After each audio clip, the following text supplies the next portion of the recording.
जगती जननी जगदीशे नंदो संसारे मधुदुस्तारे व्यापारे पारे मुरारे किती वेळा जन्म यावे नित्य व्हावे ही आपली परिस्थिती याच्यामुळे आहे. आणि मग काय होतं आपल्या जीवनातला अहंकार कसा संपला पाहिजे ऐका बरं. आपल्या आष्टी तालुक्यामध्ये कारखेर नावाचं गाव आहे. त्या कारखेर नावाच्या गावामध्ये काय झालं दुष्काळ पडला. आजूबाजूच्या गावामध्ये पाऊस पडायचा पण कारखेर नावाच्या गावामध्ये पाऊस पडायचा. आता ते गावातल्या एका जणांनी शहाण्या सुत्या माणसाने सांगितलं गावात जर पुण्यवान माणूस आला तर आपल्या गावात पाऊस पडेल. आणि ही गोष्ट खरी बरं का. गावात पुण्यवान माणूस असला तर गावाला पाण्याची कधीच कमतरता नसते. मी एक जणांना सहज विचारला आता पुण्यवान सहज नाव आलं भगवान बाबांना बोलवा. भगवान बाबांचं नाव ऐकल्यानंतर सर्वजण भगवान गडावर गेले. बाबांना सांगितलं अशी अशी परिस्थिती. बाबा म्हणले ठीक आहे मी येतो पण मग समाज येतो मी आल्यानंतर त्यांच्या काहीतरी जेवणाची व्यवस्था करा. त्यावेळी दुष्काळच होता. बाबा म्हणले काहीतरी करा पण या लोकांनी लाक्ष वगैरे केली. त्यावेळेला बाबा आले पण नेमकं झालं काय त्या कारखेमध्ये बाबा यायच्या आधी वामन भाऊ महाराज आणि किसन भाऊ त्या गावामध्ये येऊन बसले. एका पारावरती बसले आणि बसल्यानंतर सगळे गावातले लोक भगवान बाबांना घ्यायला भगवान बाबांचं स्वागत करायला टांगा वगैरे जुन्या काळात टांगा होता. टांगा वगैरे वगैरे तो सजवलेला मस्त सगळे टाळ मृदंग भजनाच्या घोषामध्ये वामन भाऊ महाराज तर इकडे बसलेले भगवान बाबांचं स्वागत करण्याकरता गेले. भगवान बाबा आले. भगवान बाबा त्या रथामध्ये बसले आणि रथाचे तो रथ जसा जसा गावाकडे येतोय तसं वामन भाऊ महाराज या पारावरती बसलेले आणि किसन भाऊ होते. किसन भाऊ साधा माणूस. किसन भाऊ सहज भाऊला म्हणले बघा भाऊ लोक तुमच्याकडे येईनात पण ते भगवान बाबाला घ्यायला एवढा मोठा रथ घेऊन म्हणले भगवान बाबा ऐश्वर्य संपन्न माणूस आहे आपल्याकडे कशाला लोक येतील. भाऊ बसलेले त्या पारावरती. भाऊ बसल्यानंतर तिकून समोरून गावाच्या जवळ रथ आला. वाव भगवान बाबांची नजर गेली. दिव्य तेज असणारी नजर पाहिलं कोणतरी महात्मा बसलेला आहे. तो पांढरा शुभ्र पेटा जसा जसा तो रथ जवळ येतोय रथ जवळ आल्यानंतर वामन भाऊ महाराज म्हटले अरे सगळेजण भगवान बाबाच्या स्वागताला गेले आपण तरी कशाला बसायचं चल आपण पण जाऊ. किसन भाऊ आणि भाऊ भगवान बाबाच्या स्वागताकरता त्या कारखेर नावाच्या गावामध्ये चाललेले आणि जात असताना समोरून भगवान बाबाने पाहिलं पुढून येणारा साधू दुसरा कोणी नाही माझे वामन भाऊ महाराज एवढा मोठा ऐश्वर्य संपन्न असणारा साधू ते खाली उतरतोय त्या रथामधून आणि ते जरीचे कपडे महाराज त्यावेळेच भगवान बाबाचं ऐश्वर्य बिना चपलाचे भगवान बाबा वामन भाऊकडे चालत येत आहेत आणि वामन भाऊ महाराज चाललेले आहेत. वामन भाऊ महाराज तसे दोघजण समोरासमोर संत येत आहेत आणि दोघजण समोरासमोर आले आणि वामन भाऊ महाराजांच्या चरणावरती भगवान बाबांनी आपल्या एवढ्या मोठ्या ऐश्वर्य संपन्न जीवन जगणारे भगवान बाबा या भगवान बाबांनी सद्गुरु वामन भाऊ महाराजांच्या समोर दंडवत घातला.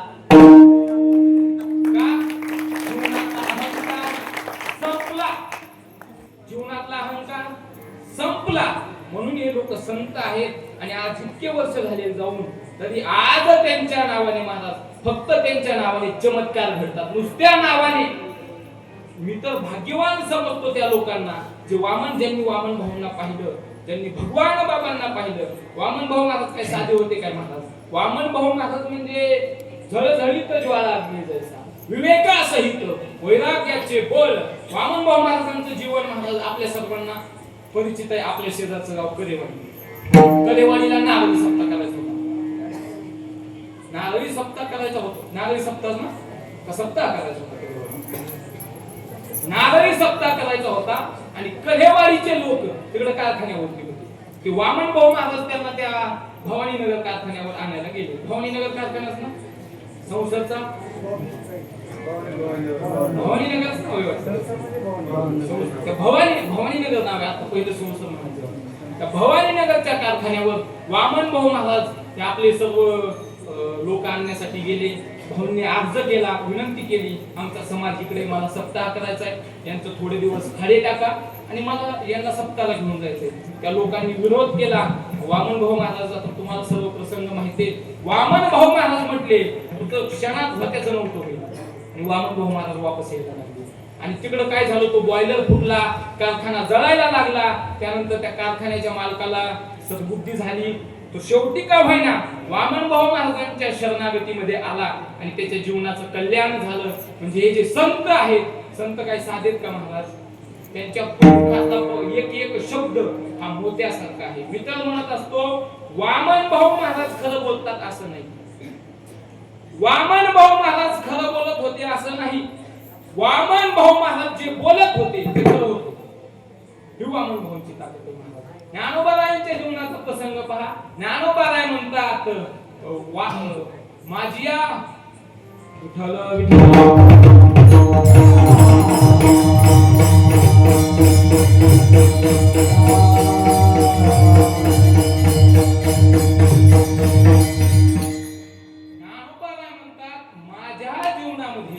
मी आजपर्यंत खरं बोललो म्हणून मला जी प्राप्त झालेली जी वाणी आहे मी बोलल्यानंतर खरं होतं. कारण एका मुलीनं मुलाच्या वेशामध्ये ज्ञानोबारायांचं दर्शन घेतलं आणि ज्ञानोबारायांच्या मुखामधून सहज शब्द गेला, जा तुझं कल्याण होईल बाळा. ती मुलगी म्हटली मी मुलगा नाही, मुलाच्या वेशामध्ये मी मुलगी आहे. ज्ञानोबारायांनी जी निमिष मात्रे देहपाल केला, श्रीचा तो केला ही ज्ञानोबारायांची ताकद महाराज. का तर हे जे संत आहेत, संत खरं बोलतात नाही, संत बोलेल तेच खरं होतं. म्हणून ज्ञानोबारायांचं जीवन बघा. ज्ञानोबारायांनी महान सामान्य लोकांकरता ज्ञानेश्वरी काय लिहिली. ज्ञानेश्वरी आता आपल्याला समजते का? ज्ञानेश्वरी एवढी श्रेष्ठ आहे. मी नेहमी सांगत असतो त्या बराक ओबामाचं ज्ञानेश्वरी विषयीचं वक्तव्य तो बराक ओबामा ज्ञानेश्वरी विषयी बोलत असताना एक वाक्य असं लिहितो, the greatest philosophy in the world the Dnyaneshwari. Dnyaneshwari सारखा तत्वज्ञानाचा दुसरा ग्रंथ नाही. एवढी श्रेष्ठ ज्ञानोबारायांची ज्ञानेश्वरी. एक मुलगा महाराज त्यानं ज्ञानेश्वरीची सेवा केली आणि तो आज सोळती सोमनाथला कलेक्टर आहे. त्याचं नाव आठवणा, काकड आडनाव आहे त्याचं. नाशिक जिल्ह्यातल्या सिन्नर तालुक्यातला तो मुलगा आहे, त्याचं काकड आडनाव आहे. एवढी ज्ञानेश्वरी श्रीमंत. किती ज्ञानेश्वरी. ज्ञानेश्वरीचा असं ज्ञानेश्वरीच्या संबंधानं बोलत असताना असं बोललं जातं, ज्ञानेश्वरी समजत नाही हे खरं. ज्ञानेश्वरी तुम्हालाही समजत नाही, आम्हालाही समजत नाही. कारण ज्ञानेश्वरी हा काही संवाद नाही. ज्ञानोबाराय 8व्या अध्यायामध्ये म्हणतात ज्ञानेश्वरी म्हणजे जिथं शब्दांची भाषा थांबते, जिथं हावभावांची भाषा ही संपते, तिथं फक्त हृदय बोलू लागतं. हृदय एक झाले, ही हृदयीचे ते हृदय घातले, वेतन मोडिता केले आपण आयुष्य अर्जुना ही ज्ञानेश्वरी. म्हणून आपल्याला समजत नाही. पण काय असतं, आपण जर ज्ञानोबारायांच्या ज्ञानेश्वरीवरून बोट फिरवलं तर ज्ञानोबाराय आपल्या जीवनाचं आपलं बोट धरून आपल्या जीवनाचं कल्याण केल्याशिवाय राहत नाही. का तर विस्तवाला आपण स्पर्श केल्यानंतर विस्तव त्याचा परिणाम दाखवतं. तसं ज्ञानोबारायांच्या ज्ञानेश्वरीची आपण सेवा केली की ज्ञानोबाराय आपल्यावरती कृपा करतात.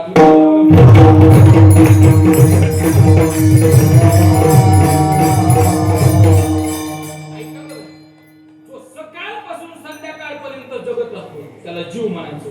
जो सगळ्यांना जगवितो त्याला देव म्हणायचं. आणि जे सगळ्यांना जागवतात त्यांना संत म्हणायचं. जो कायम रस्ता चुकतो त्याला जीव म्हणायचं. जो कधीच रस्ता चुकत नाही त्याला देव म्हणायचं. जो योग्य रस्त्याने चालतो त्याला साधक म्हणायचं. आणि चुकलेल्या लोकांना पुन्हा नीट योग्य रस्त्यावर आणतात त्यांना संत म्हणायचं. आता हा परमार्थ करायचा म्हणजे कशासाठी करायचा? ऐका बरं, ऐका. पाणी पिल्यानंतर तहान गेली पाहिजे, जेवण केल्यानंतर ढेकर आला पाहिजे, चालल्यानंतर गाव आलं पाहिजे. तसं परमार्थ केल्यानंतर आपल्यामध्ये परिवर्तन झालं पाहिजे. हा परमार्थ चला कीर्तनाला आज महाराज हसीणार आहे. परमार्थ आपल्या अंतःकरणामध्ये रुजला पाहिजे महाराज. आणि एकदा जर आपण मनापासून परमार्थ केला, मनापासून या संतांची सेवा केली, संतांची कृपा झाली की महाराज म्हटले पिकलिया सेंद रोपण गेले तसे महागेली पावणे. जसं सेंद पिकल्यानंतर त्याचं कडूपण निघून जातं, तसं आपल्या जीवनातलं संपूर्ण पाप गेल्यानंतर, मन शुद्ध झाल्यानंतर मन पवित्र होतं. आणि महाराज म्हटले करू याची कथा नामाचा गजर आम्हा संसार काय करी म्हणून दासने मुठी भूषणे कापे तया भेने कलिकाल. महाराज शेवटच्या चरणामध्ये म्हणतात तुका मने करू ऐसियाचा संग जेनो हे भंग चिंता. ऐका बरं, कोणाचा संग करायचा? आपल्या जीवनामध्ये कोण कोण आपल्या संगतीला असलं पाहिजे? महाराज म्हटले आपल्या जीवनामध्ये संगतीला कोण कोण असलं पाहिजे माहितीये का? कोण कोण नसलं पाहिजे महाराज हे सांगा, म्हणजे आम्हाला लगेच कळून जाईल आमच्या संगतीमध्ये कोण कोण पाहिजे. महाराज म्हटले शब्दा नाही धीर, ज्याची बुद्धी नाही स्थिर, नको तया न व्हावे तयाचे दर्शन, फळा पंगती भोजन. कोणाचं? ज्याचा शब्दावर धीर नाही, त्याचं आपल्याला दर्शन नको, ते त्या लोकांचं तोंड सुद्धा बघायचं नको. याच्याकरता उदाहरण काय झालं, एका गावामध्ये एका मंदिराचं जीर्णोद्धार झाला.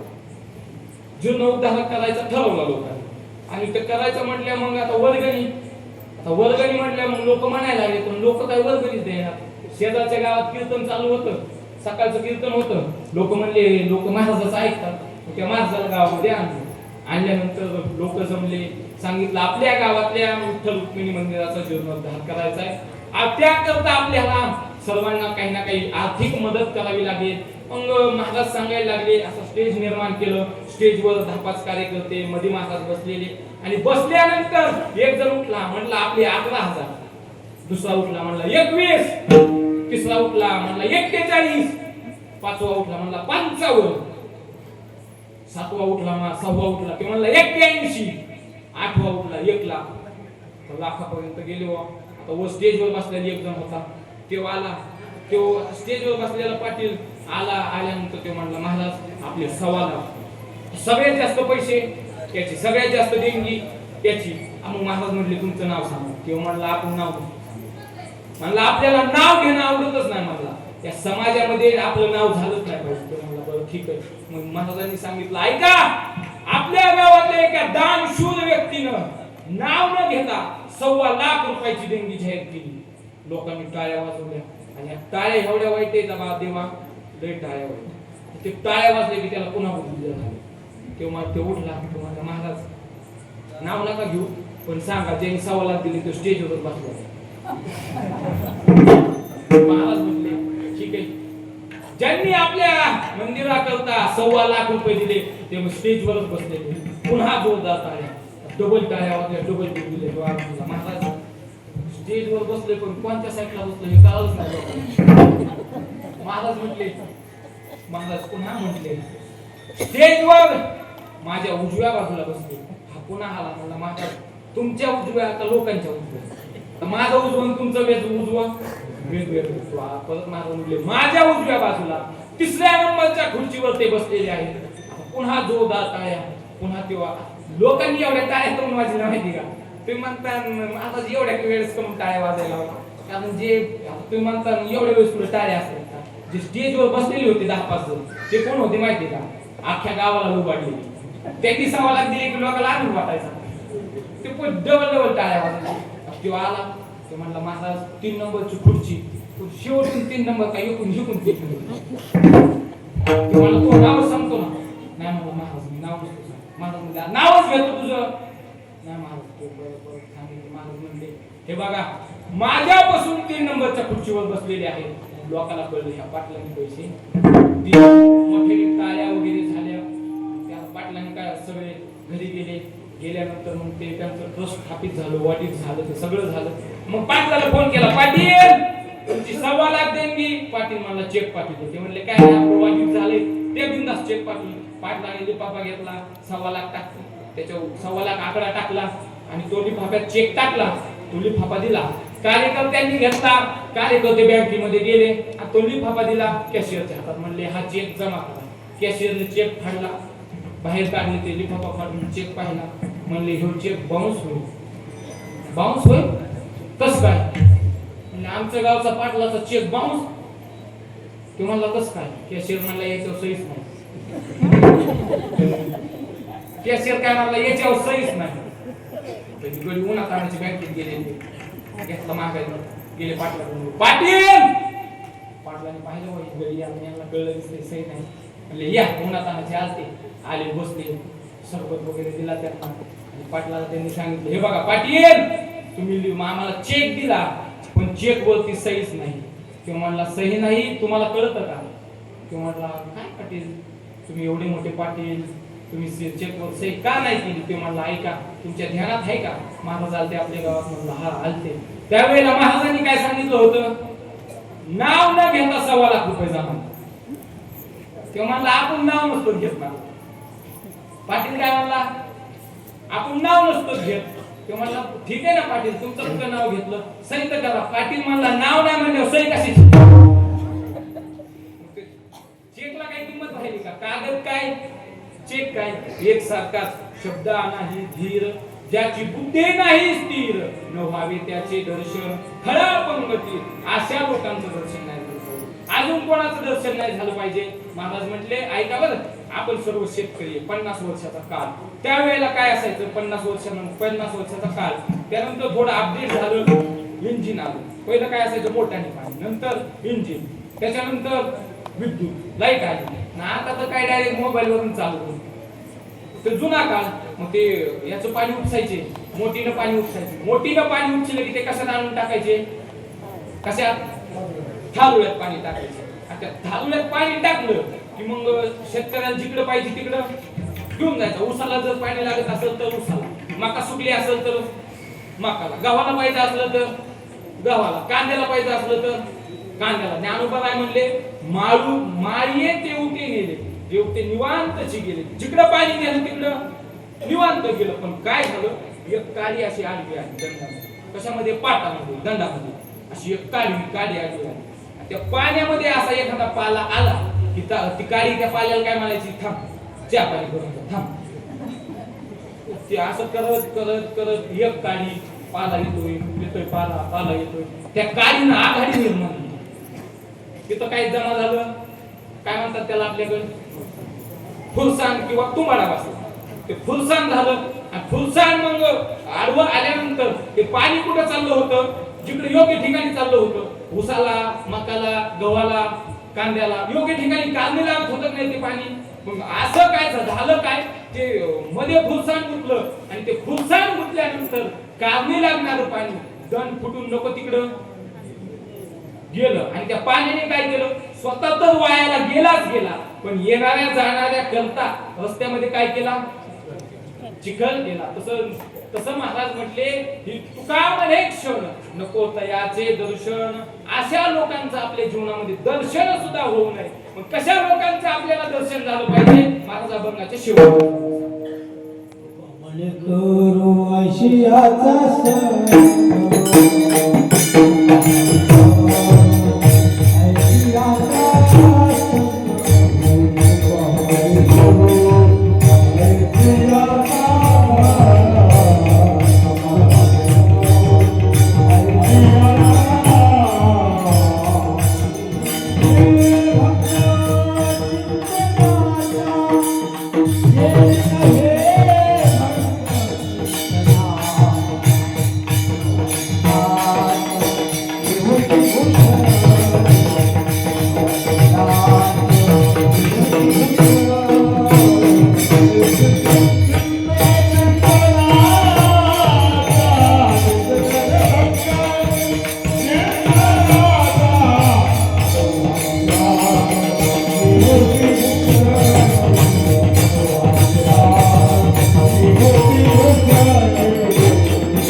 पतन उद्धार संकटाचा महिना.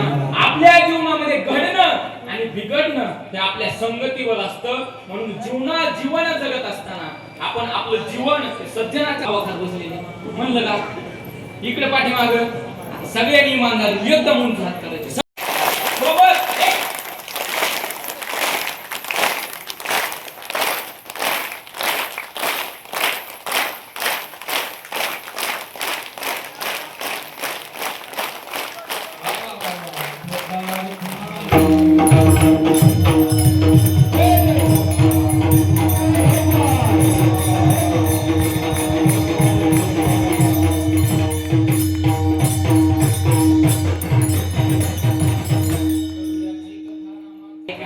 जीवनामध्ये काही नाही बरं का, हा फक्त सप्ताह, हा नाम उत्सव आणि जीवनात चांगलं जगणं, समाधानात जगणं हीच आपली खरी संपत्ती आहे. कारण जी संपत्ती आहे, महाराज म्हटले, या धनाचा न धरी विश्वास जैशी तलवार झाला.